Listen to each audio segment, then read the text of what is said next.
जय बोले अहिंसा परमो धर्म की। जय जय जय। शासन नायक भगवान महावीर स्वामी की। जय जय जय। आचार्य भगवान श्री कुंद कुंद महाराज की। जय जय जय। आचार्य गुरुवर श्री विद्यासागर जी महाराज की। जय जय जय। पूज्य मुनिवर श्री प्रमाण सागर जी महाराज की। जय जय जय। बोले परम पूज्य मुनि श्री निर्वेक सागर संधान सागर जी महाराज की।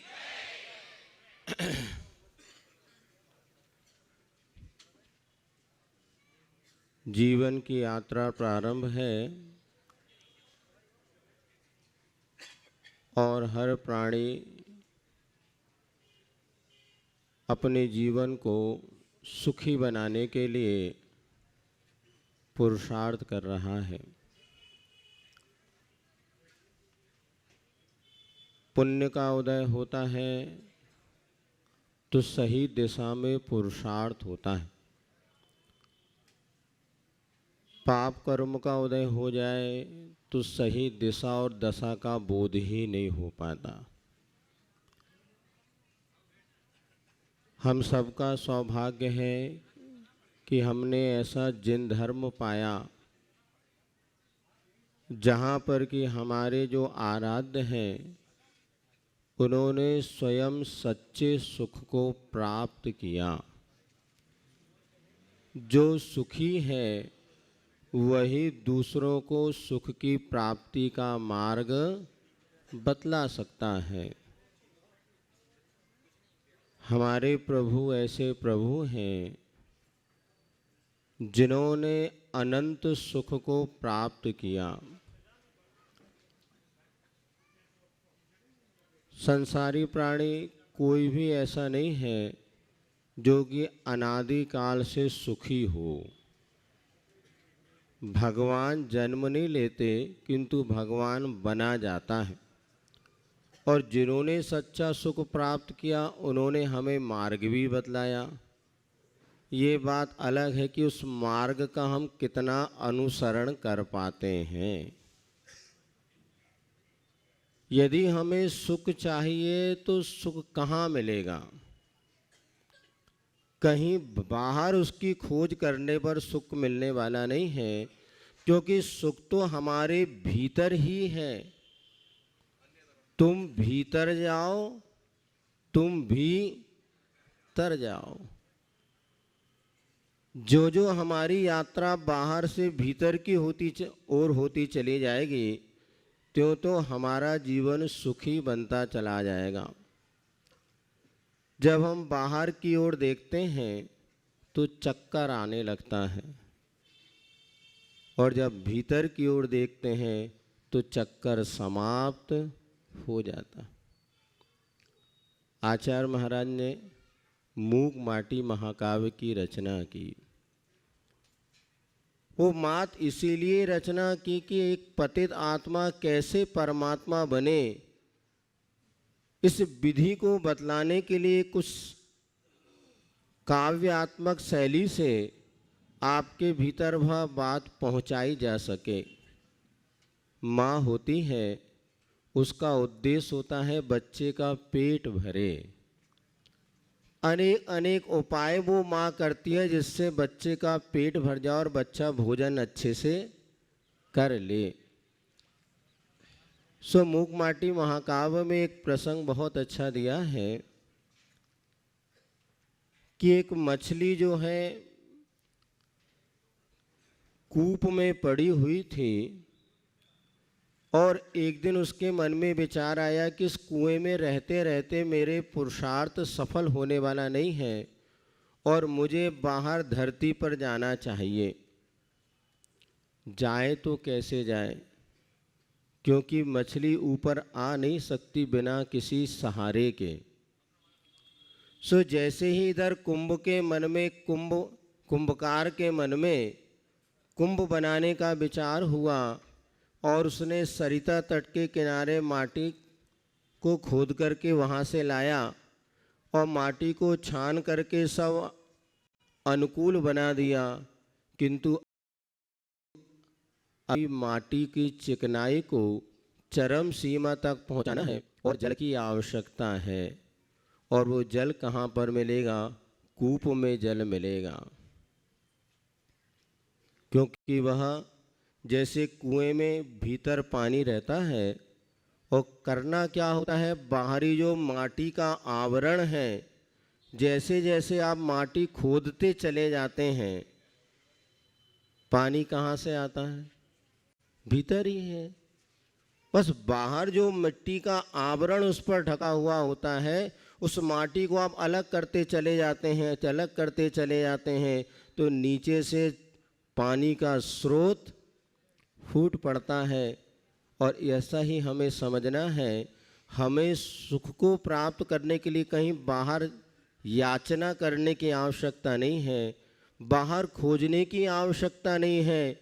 जैसे जैसे हम अपने भीतर चले जाते हैं और बाहर की दुनिया से दूर होते चले जाते हैं, हमारा आनंद स्वयं सुख भीतर से प्रकट होता चला जाता है।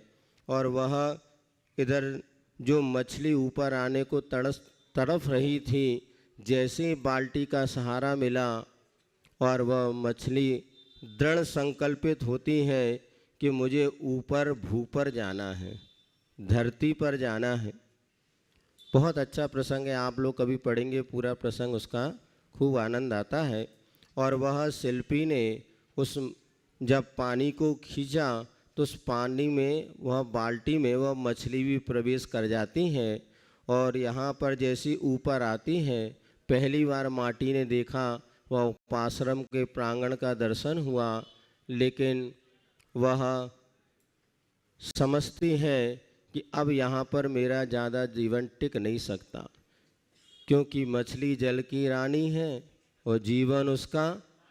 हाथ लगाओ और बाहर निकालो, अब मैं यहाँ ज़्यादा रह भी नहीं सकती। और शिल्पी भी कहता है कि इस मछली को वापस कूप में पहुँचाना है, क्योंकि वह मछली यद्यपि संलिग्ना की भावना करती है और कहती है मुझे माँ संलिग्ना दे दो, लेकिन शिल्पी और माटी वहाँ समझाते हैं कि संलिग्ना माने कसाय और काय दोनों को क्रश करना होता है, और सो अभी संभव नहीं है। और पुनः माटी को, मछली को जब कूप में पहुंचा दिया जाता है, तो एक सामायिक सूक्ति वहाँ पर कही जाती है, बातानुकूलता हो या ना हो, बात अनुकूल हो या ना हो।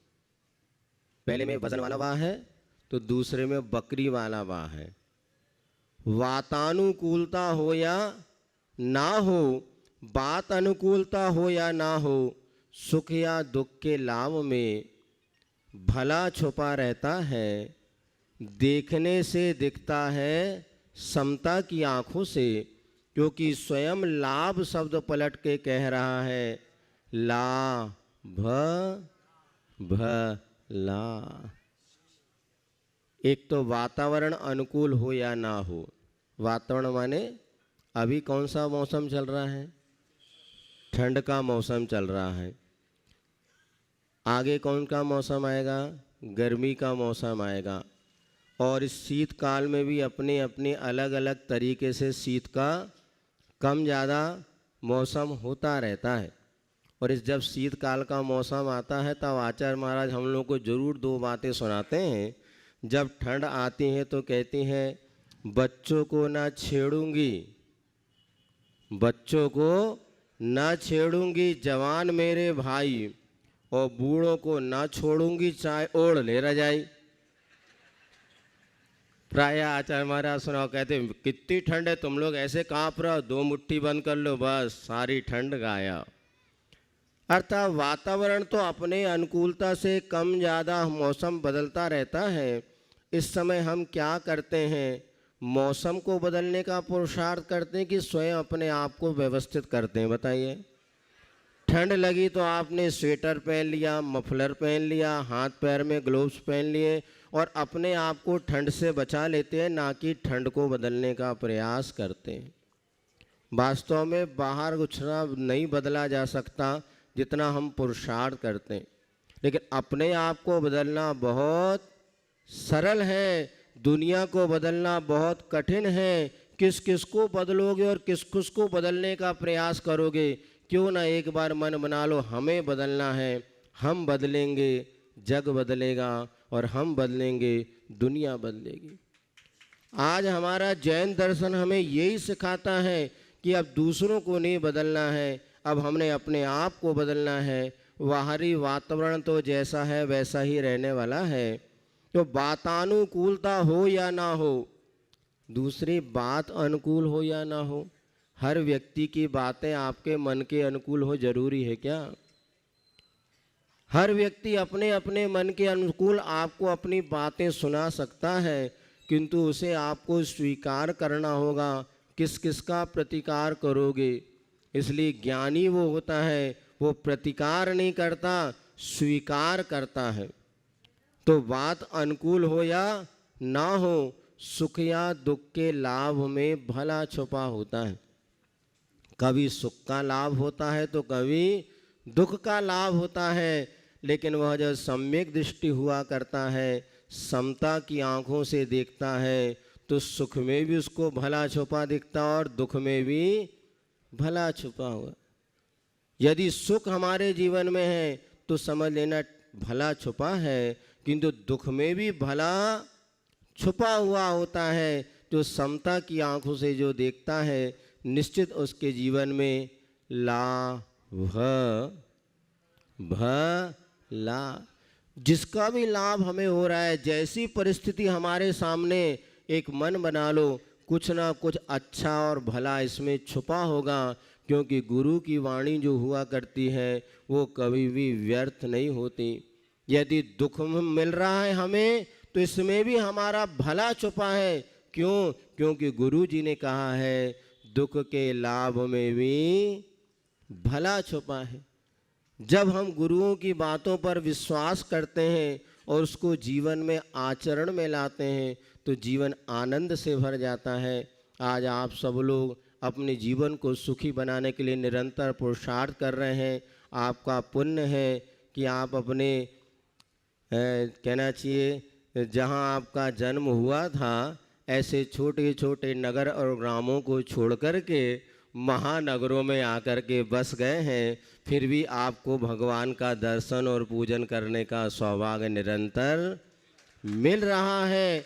बस इतना ही अब हमारे सामने समस्या है कि आपके माता पिता ने आपको जो संस्कार दिए थे कि दुनिया के किसी भी कोने में चले जाओ किंतु भगवान याद आते हैं, बस अब आप अपना कर्तव्य जरूर करना। यदि आने वाली पीढ़ी को आपने ये संस्कार दे दिए तो समझना आपको इंदौर आना सार्थक हो गया।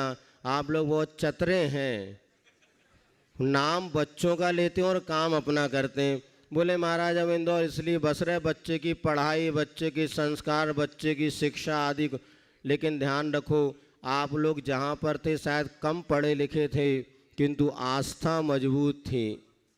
और यहाँ पर हम देख रहे हैं आने वाली पीढ़ी के लिए संस्कार को दे कर के जाना बहुत दुर्लभ हो रहा है। यहीं पर जब पिछले बार हमारा प्रवास था, हम यहीं संत निवास में ऊपर बैठे थे, हमने देखा एक बेटी अपनी दादी माँ को लेकर के आई, और यहीं की घटना पूरा सीन हमें याद है।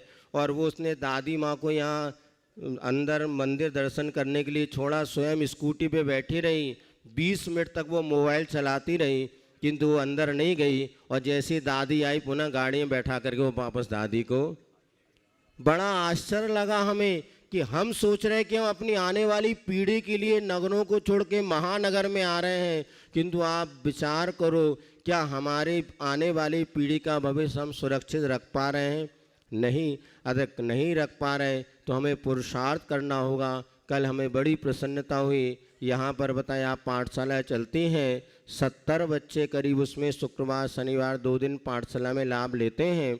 बहुत अच्छा है, पढ़ाने वाले अपना पुरुषार्थ कर रहे हैं। अब प्रत्येक श्रावक का ये कर्तव्य होना चाहिए, श्रावक श्राविकाओं का।